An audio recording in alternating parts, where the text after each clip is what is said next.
Hello students, Ritu ma'am here. Our today's topic is electrical properties of solids. Electrical properties of solids. We all know that solids are classified into three categories: conductor, insulator and semiconductor. These are the three types of solids which is based on their electrical properties. So student, we will take them one by one. The first one is the conductor. Conductor means any solid in which the electrical conductivity is between 10 to the power 4 to 10 to the power 7 per ohm per meter. Insulator are those solids in which electrical conductivity is negligible, that is 10 to the power minus 20 to 10 to the power minus 10 ohm per meter. Semiconductor, that means the conductivity is between conductor and insulator. Conductor से क्या रहेगा, कम रहेगा और insulator से ज़्यादा रहेगा. तो इनकी कंडक्टिविटी कितनी होती है, 10 टू द पावर माइनस 6 से 10 टू द पावर 4 पर ओम पर मीटर. नाउ हम इसमें देखेंगे कि किस बेसिस पे इनको हमने कंडक्टर, सेमीकंडक्टर, इंसुलेटर बोला और इनका वर्किंग कैसे है. जैसे कि अभी बात की हमने कि कंडक्टिविटी के बेस पे, कि कितनी कंडक्टिविटी है उसके बेस पे हमने इनको क्लासिफाइड किया हुआ है. तो यहाँ पे अगर हम फर्स्ट लें, the first one is the conductor. Conductor that means all metals act as conductors. That means जितने मेटल्स हैं सब में आपका कंडक्टिविटी शो होती है, सब में इलेक्ट्रॉन फ्लो हो सकता है. तो यहाँ पे basically I am taking one example.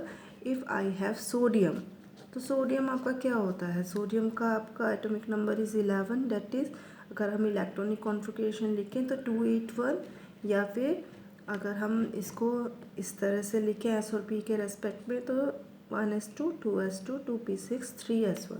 तो ये हमारा लास्ट शेल हो गया. लास्ट शेल का मतलब इसके अंदर कितने इलेक्ट्रॉन्स हैं, 1 इलेक्ट्रॉन हो गए. तो अगर मैं यहाँ बनाने की कोशिश करूँ तो ये हमारा सेंटर हो गया, दैट इज़ पॉजिटिव. ये आपका फर्स्ट शेल हो गया, ये आपका सेकंड शेल हो गया और ये आपका थर्ड शेल हो गया. तो थर्ड शेल के अंदर आपका कितना है, 1 इलेक्ट्रॉन है इन केस ऑफ सोडियम. यही मतलब हुआ. तो ये वाला इलेक्ट्रॉन क्या है, इसका फ्री है मूव करने के लिए, जो वैलेंस इलेक्ट्रॉन में है. अब अगर मैं इसको शो करती हूँ तो इस तरह से आई एम टेकिंग, अगर मेरे पास में सिंपल एक ही सोडियम है तो I can write it in this form Na1 single sodium atom. ये इसका 3 है, इसका एटॉमिक ऑर्बिटल जिसमें एक इलेक्ट्रॉन को हमने शो कर दिया है. और अगर समझ लीजिए इसके 2 होंगे तो यानी 2 एटम कंबाइंड हो जाएंगे. यहाँ लेट Na4 है, 4 हो गए. तो यहाँ पर बेसिकली क्या आ गया, ये 4 एटॉमिक ऑर्बिटल हो गए, 4 इलेक्ट्रॉन. इस तरह से अगर मेरे पास में ये आ जाए, NaN आ जाए, तो डैट मीन्स यहाँ हम क्या शुरू कर रहे हैं कि हमारे पास में सोडियम के NaN, that means N number of atomic orbitals आए हैं. और वो एटॉमिक ऑर्बिटल्स आपके कैसे हैं, इस फॉर्म में आ जाएंगे. बहुत सारे एटॉमिक ऑर्बिटल्स आपके एक साथ आ जाएंगे. और इस तरह से यहाँ अगर मैं एटम्स की बात करूँ तो वह आपके कंबाइंड हो जाएंगे. तो यानी बेसिकली क्या है, यहाँ पे एक कॉन्टीन्यूस बैंड ऑफ एनर्जी आ जाएगा इन स्पाइट ऑफ, या we can say rather than discrete band of energy. यहाँ पे अलग अलग बैंड ऑफ एनर्जी नहीं रहेंगे, अलग अलग एनर्जी ऑर्बिटल नहीं रहेंगे, बल्कि क्या रहेंगे, बैंड्स की फॉर्म में आ जाएंगे. जिसमें आपका जो ये वाला बैंड है, ये वाला बैंड है, नीचे वाला जो बैंड शो कर रहा है, this is known as the valence band. This is known as the valence band. Valence band is that band which holds the valence electron. जिसके अंदर वैलेंस इलेक्ट्रॉन होता है उसको हम वैलेंस बैंड कहते हैं. एंड जो आपका ये पिंक से शो किया हुआ है, ये आपका क्या हो जाएगा, कंडक्शन बैंड हो जाएगा. This is the conduction band. Conduction band generally आपका स्लाइटली हायर होता है एनर्जी में as compare to valence band. और ये आपका in case of conductor overlap कर सकता है एटॉमिक ऑर्बिटल को. तो यहाँ पर basically the higher one is the conduction band, the lower one is the valence band. In valence band the valence electron is present. अब यहाँ पे बेसिकली आप देखिए, this is the case of metals, कि जिसमें आपके एटॉमिक ऑर्बिटल जो valence band है और कंडक्शन बैंड है वो बिल्कुल आपके जुड़े हुए हैं. तो डैट मीन्स क्या है, यहाँ पे जो जब हम देखेंगे द फर्स्ट केस, तो ये इस तरह से आपका शो होगा. This is the energy level, ये एनर्जी इंक्रीजिंग एनर्जी लेवल है. यहाँ से जब आप देखेंगे तो this is partially field band, मतलब आपका यहाँ ये जो ब्लू से शो हो रहा है ये हम दिखा रहे हैं कि यहाँ पे इलेक्ट्रॉन प्रेजेंट है और ये कंडक्शन बैंड है. तो इस टाइप के मेटल्स में जो होते हैं वो कंडक्टर्स में क्या होता है, आपका एनर्जी गैप कैसा हो गया, इनके बीच में एनर्जी गैप कैसा है, इनके बीच में एनर्जी गैप नहीं होता है. डैट मीन्स यहाँ क्या है, नो एनर्जी गैप. एग्जाम्पल इसके आयरन, कॉपर हो सकते हैं, कोई भी मेटल हो सकता है. नो एनर्जी गैप, इनके बीच में एनर्जी गैप नहीं है. तो जब आप देखोगे तो ये कंडक्शन बैंड है, ये आपका पार्शली फिल्ड बैंड है. ये हमारा जो यहाँ valence, this is valence band, this is conduction band. ठीक है. या फिर किस तरह से हो सकता है आपका, इस तरह से हो सकता है कि this is field valence band and this is empty conduction band, और उसने एक दूसरे को क्या किया हुआ है, ओवरलैप किया हुआ है. अब यहाँ पर बेसिकली क्या होगा, क्योंकि ये इतने क्लोज हैं कि इनके बीच में एनर्जी गैप ही नहीं है. ओके, इनके बीच में एनर्जी गैप ही नहीं है. तो अगर इलेक्ट्रॉन यहाँ प्रेजेंट है तो वो इजीली कहाँ जा सकता है, ऊपर कंडक्शन बैंड में जा सकता है, इजीली फ्लो कर सकता है if we applied any electrical field.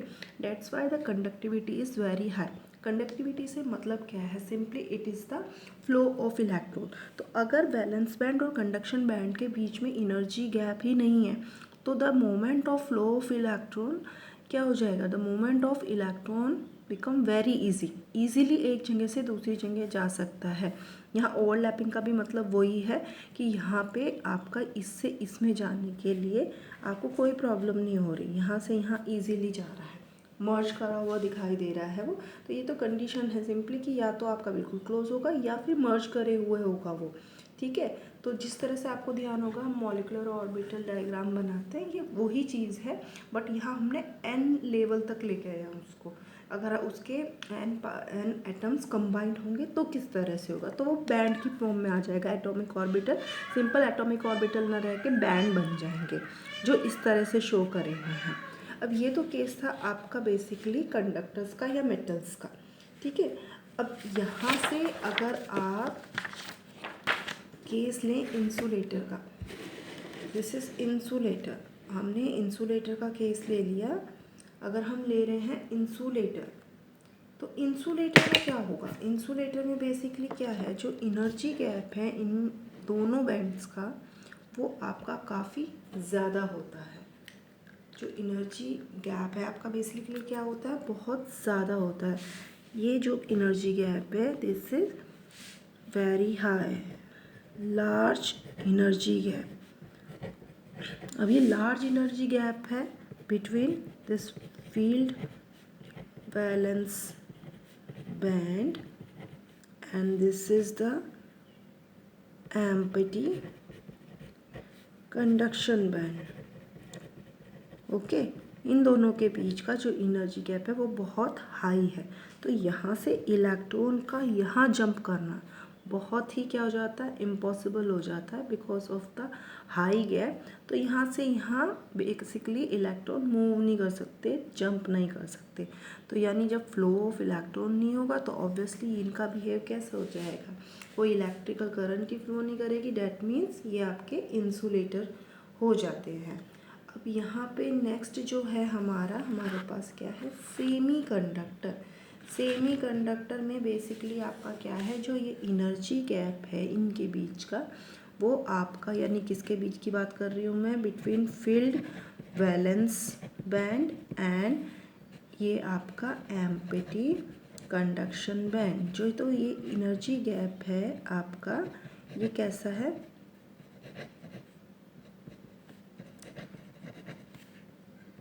ये आपका स्मॉल होता है, मीन्स आपका इंसुलेटर के कंपेयर में तो क्या है ये कम है, बट कंडक्टर के कंपेयर में क्या है ज़्यादा, क्योंकि कंडक्टर के केस में तो आपका गैप है ही नहीं।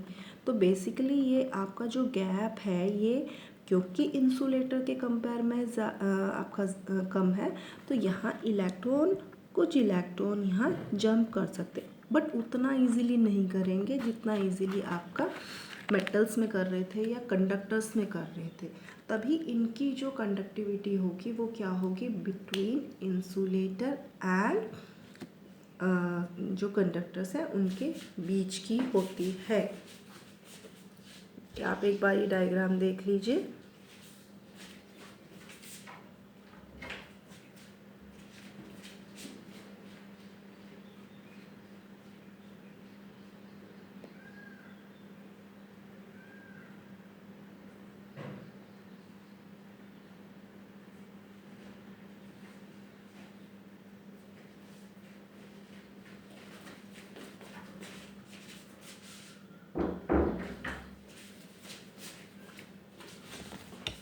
सो स्टूडेंट्स, यहाँ पर हमारा ये चीज़ आई थिंक कुछ क्लियर हो गई होगी कि किस तरह से आपका, मैं दोनों डायग्राम को एक साथ दिखाऊंगी। ये देखिए, तो इंसुलेटर और आपका सेमीकंडक्टर दोनों आ गए हैं ये हमारे, ठीक है, इस तरह से। अब आपका जो सेमीकंडक्टर होता है, हमने क्या बोला कि उसकी जो बेसिकली कंडक्टिविटी होती है वो in between insulator and conductors होती है। यहाँ पे एग्जांपल्स दिए हुए हैं। जो आपका इंसुलेटर है उसका एग्जांपल प्लास्टिक, वुड हो सकता है, और जो सेमीकंडक्टर है वो आपका सिलिकॉन, जर्मेनियम, ये इसका एग्जांपल हो सकता है ना स्टूडेंट। जो आपका नेक्स्ट है हमारा, इसमें जो सेमीकंडक्टर है वो अगेन क्लासीफाई हो जाता है दो कैटेगरीज में। तो one is the intrinsic and other is the extrinsic. Intrinsic और एक्सट्रिंसिक का मतलब क्या होता है? इंट्रिंसिक सेमीकंडक्टर दैट मीन्स जो आपका कैसा है, सिंगल काइंड ऑफ मटेरियल से, only one kind of material से मिलके बना है। अभी जैसे मैंने आपको एग्जांपल बताया कि सिलिकॉन है और जर्मेनियम है, तो इंट्रिंसिक उसको कब बोलेंगे? अगर इसमें क्या होगा, only one kind of material present होगा, अगर उसमें सिर्फ एक ही तरह का मटेरियल प्रेजेंट होगा। फॉर एग्ज़ाम्पल, अगर आपका सिलिकॉन है या जर्मेनियम है, तो ये आपके क्या होगा, ये आपके हो गए इंट्रिंसिक।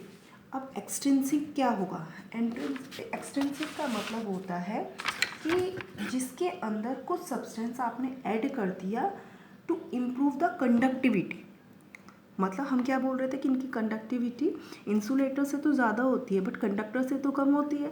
तो इनकी कंडक्टिविटी को इम्प्रूव करने के लिए if we add some impurity to in small percentage, then यहाँ पे एक ड्रास्टिकली चेंज आता है इनकी कंडक्टिविटी में, और इनको हम उस टाइम क्या बोलते हैं, एक्सट्रिंसिक सेमीकंडक्टर। तो ये जो हमने एक वर्ड यूज़ किया है कि इम्प्योरिटी को ऐड कर रहे हैं, this process known as the doping. यहाँ मैं एक वर्ड लिख रही हूँ, डोपिंग।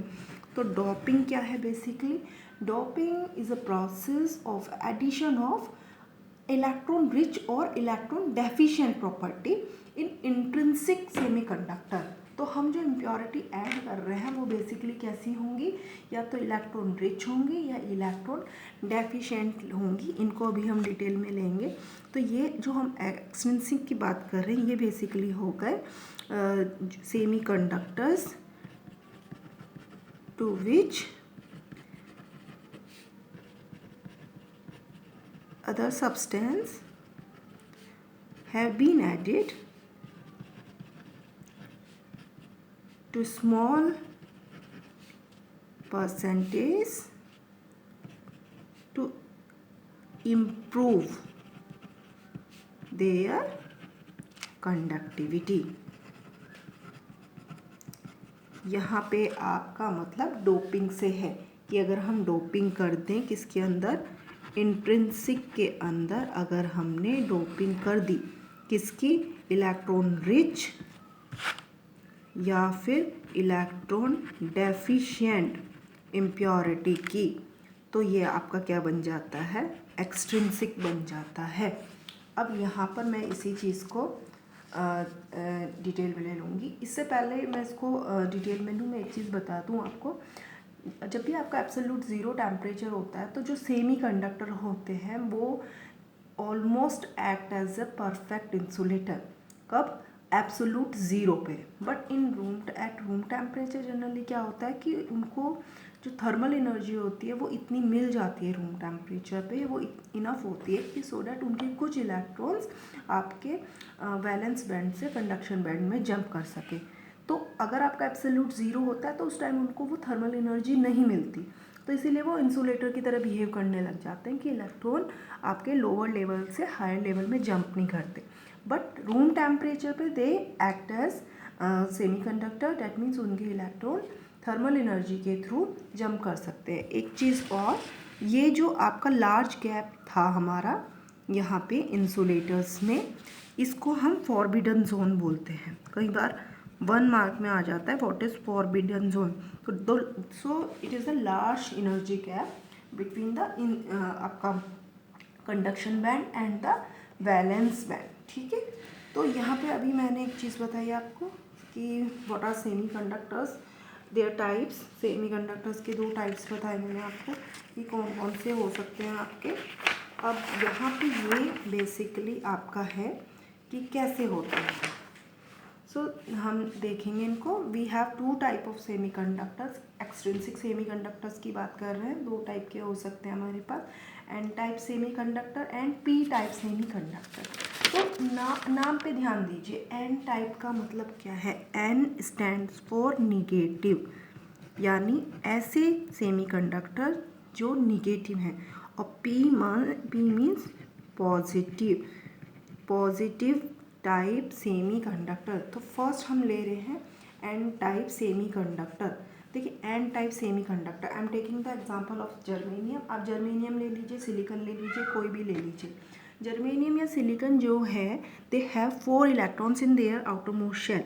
इसी तरह से इलेक्ट्रॉन रहेंगे और एक दूसरे से बाउंड भी रहेंगे वो। तो अगर इसके अंदर हमने ये क्या ऐड कर दिया है, पी ऐड कर दिया है, पी ले सकते हैं या फिर आर्सेनिक ले सकते हैं। फॉस्फोरस और आर्सेनिक जो आपके क्या है, ये किस टाइप की इम्प्योरिटी हैं? इलेक्ट्रॉन रिच हैं कि इलेक्ट्रॉन डेफिशिएंट है? We have to compare with germanium और सिलिकॉन, जो सेमी कंडक्टर है उससे कंपेयर करना है। इसके आउटर मोस्ट में 4 इलेक्ट्रॉन है, इसके आउटर मोस्ट में 5 इलेक्ट्रॉन है। That means it has 1 more electron as compare to germanium. तो यहाँ पे यानी आपका इससे ज़्यादा इम्प्योरिटी है। ये कैसी इम्प्योरिटी हो गई? आपकी पेंटावैलेंट इम्प्योरिटी हो गई।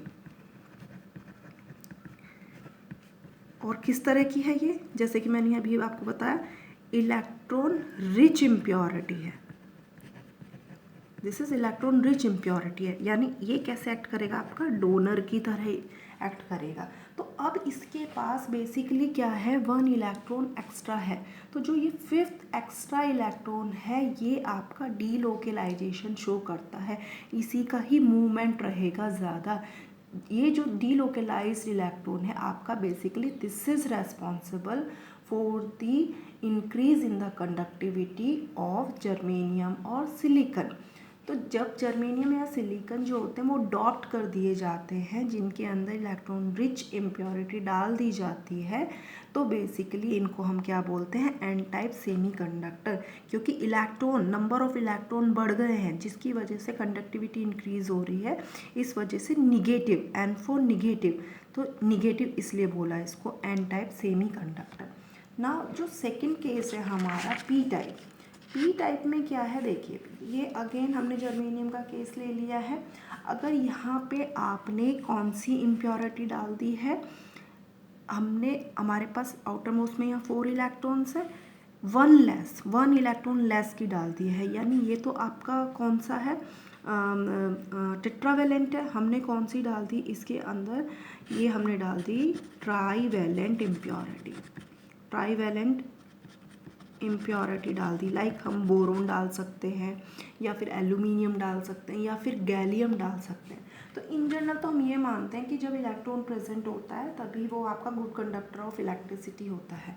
अब यहाँ 3 इलेक्ट्रॉन तो ऑब्वियसली ये पहले की तरह आ गए हैं, जैसे यहाँ 4 थे और 3 ने यहाँ बॉन्ड भी बना लिया है, बट ये एक तो फ्री रह गया, इस जगह पे तो कोई इलेक्ट्रॉन नहीं, तो ये क्या क्रिएट कर देता है, इट क्रिएट्स होल। इसको हम होल बोलते हैं कि इलेक्ट्रॉन होल या इलेक्ट्रॉन वैकेंसी क्रिएट हो जाती है। In general hole word use किया जाता है। तो these hole are responsible to for increase in the conductivity of P type semiconductor. देखिए कैसे होगा, ये जो आपका बेसिकली होल है, ये आपका ये वाला जो है यहाँ कोई बॉन्ड नहीं है, ये फ्री हो जाता है। तो अब अगर ये फ्री हो जाता है तो यहाँ से टेंडेंसी क्या होगी, ये वाला इलेक्ट्रॉन यहाँ आने की कोशिश करेगा और इसके साथ बॉन्ड बना लेगा, मतलब यहाँ से यहाँ ये शिफ्ट हो गया, ये इलेक्ट्रॉन ऐसे शिफ्ट हो जाएगा यहाँ, तो ये इलेक्ट्रॉन फिल हो जाएगा। अब यहाँ क्या हो जाएगा, यहाँ होल आ जाएगा, समझ रहे हैं, ये इलेक्ट्रॉन यहाँ शिफ्ट हुआ, यहाँ होल हुआ, फिर ये वाला इलेक्ट्रॉन बेसिकली यहाँ से यहाँ चला जाएगा और यहाँ होल आ जाएगा।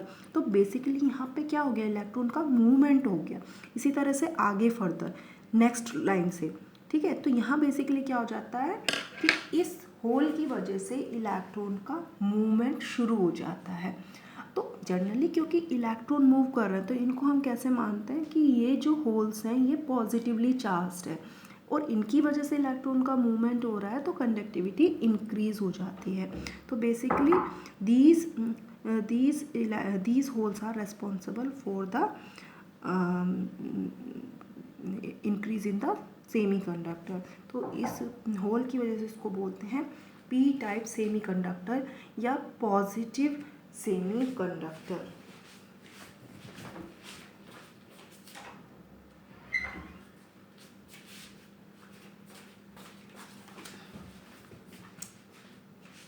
तो यहाँ पे यह हमारा कंप्लीट हो गया है। इसके बाद में हमारा ये वाला टॉपिक तो कंप्लीट हो गया है यहाँ पे। तो एन और पी का बेसिकली जो यूज़ होता है इन दी कॉम्बिनेशन अगर आप उनको कर दें तो हमारे डायोड और ट्रांजिस्टर को फॉर्म करने में आता है। जैसे आपने पी और एन को कंबाइन कर दिया तो डायोड बन जाते हैं और वो रेक्टिफायर के काम में आते हैं। इसी तरह से अगर आपने 2 पी और 1 एन कर दिया तो पी एन पी, और 2 एन और 1 पी को ऐड कर दिया तो एन पी एन कंबाइंड हो जाते हैं, यानी 3 को आप ज्वाइन कर रहे हो तो वो आपका ट्रांजिस्टर के बनाने के काम में आते हैं। और ये सब डिटेल्स जो है वो आपके फिज़िक्स में है। तो बेसिकली अगर हम यहाँ एप्लीकेशन वर्ड में लिखूँ तो एप्लीकेशन इसकी बेसिकली क्या हो जाएगी, आपकी डायोड्स के लिए और दूसरा आपका ट्रांजिस्टर के लिए, इन दोनों को बनाने में काम आता है। तो यहाँ पर हमारा ये टॉपिक कंप्लीट हो गया। This is the complete study of electrical property of solids. Okay, तो यहाँ तक ये कंप्लीट हो गया। इसके नेक्स्ट टॉपिक में we will take the magnetic property of solids.